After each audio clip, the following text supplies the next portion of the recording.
So, disciples, deciders, distractors, hurt, healing, healthy, all on the same page, I think, by now.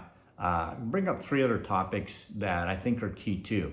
And these are guys, gals, and gifted. Our culture tries to homogenize gender and turn us into one blob, but we're not. We are distinctly different, created for different purposes and plans and reasons and capacities, and we need to take all of that into account. Otherwise, what we're going to do is students may hold them back or push them too far down the wrong road. All those things are real. So as we approach each one of these, they're important.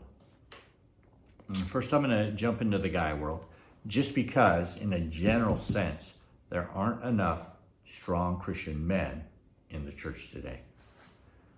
And it's because, generally speaking, the church does not hit the male target with the methods that they use. Too often, a church is blah, blah, blah, blah, blah, blah, blah. And most men learn by doing, participating, not by just sitting on the bench, getting a lecture from a coach to try to do things they've never done before. It's just not realistic. And to get the core of why that is so, you got to go back to the garden when Adam was walking with God. So that's the first thing. One, Adam starts out at the very beginning. This is the original design, is to walk with God. He had purpose and he had success. He worked with his hands in the garden. He worked with his mind, naming the animals. He was completely, incredibly engaged and involved in the very beginnings of everything. That's every guy's foundation: purpose, success, and a walk with God. Now, Eve comes into the picture because there was a loneliness factor that kicked in there. So she comes in for that other part of relationship, and that's the human part.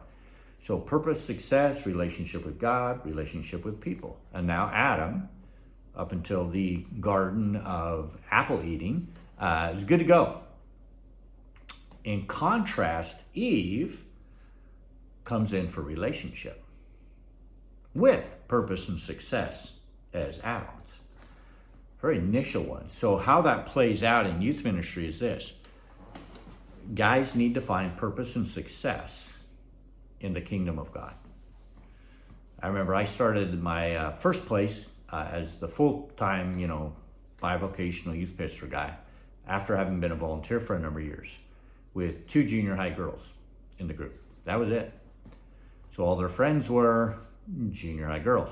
So here I've got all these little girls running around. And they were kind of growing, and they were starting to pray, and they would tell me all these awesome things God was doing in their lives. That was great. But I didn't have any guys. And then when a few guys started to be forced to come, they didn't have the turnaround the way the girls did. And I remember asking the Lord, what's going on here? Guys are starting to hear the same thing the girls are. How come they're not growing and going? And the Lord just said, hey, they don't have a godly vision. I'm like, okay. That's in Proverbs, where there is no vision, people perish. I said, okay, got that. How to get a godly vision? And that's where he talked about that purpose and success. He says, if they have some godly success, they can have a godly vision. So that's not going to happen in a blah, blah, blah session. That requires activity. So in the next few years, there were a couple things we did that initiated that guy process. First thing was, we cut and split firewood. Now, that's not going to work everywhere, but where I live, in the region I'm in, up in the Northwest, where especially then a lot of people heated with firewood, we cut and split 40 cords of firewood and sold that for a mission project. Now, to participate in that meant chainsaws, trucks, and blood. And where I come from, that is the trifecta of life for a guy. Boy, a truck? Oh, you're kidding me. Chainsaw? Whoa. Blood. Wow, that verifies everything. It's awesome.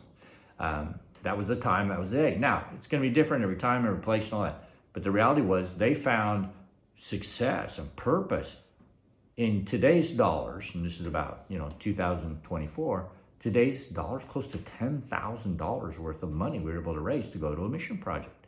That is significant success. The other thing we did is we created a flag football league. And again, easy to get a bunch of guys to do that. And we hooked up with the other churches, and we would play, full-blown games. But at halftime, the young men would share their testimonies. and they could stumble and bumble their way through. That's what guys do. You know, guys don't mature as quickly as girls. Excuse me. Yeah, they go through this really awkward period where their voice is changing. And so they could do that in front of a bunch of other guys, share their testimony in 10 words, and the other guys would respect that and respond. So those purpose and success components in youth ministry go way beyond blah, blah, blah. But those are created opportunities where they can truly find purpose and success, especially in the kingdom of God, that moves them forward.